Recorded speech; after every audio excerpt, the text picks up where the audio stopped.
Hi, I'm Whitney Wilson with Embrace Her. You see that thing right there? That thing, the mirror.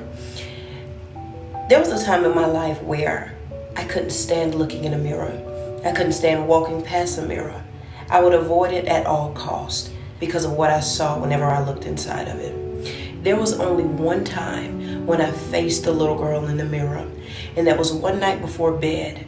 I climbed on top of this very place where I'm sitting now, and I looked in the mirror with a tear-stained face, crying and begging God to change my complexion in my sleep so I wouldn't have to be picked at when I went to school the next day. I poured out to God and I cried, and I asked Him to change the way I looked. For the first few years of my life, I lived with my grandmother, and you know what that means. I knew exactly who God was and what He could do, and so I knew enough to pray to Him. And I prayed and I asked God to change my complexion so I wouldn't have to deal with those mean, nasty kids anymore.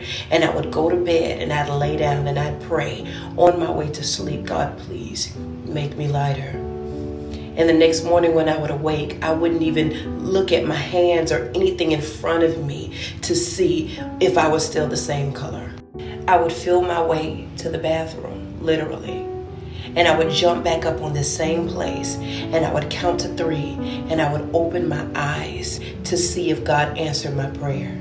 And lo and behold, He didn't. And I was upset and I was very disappointed. And I knew that I would have to face the same thing over and over and over again.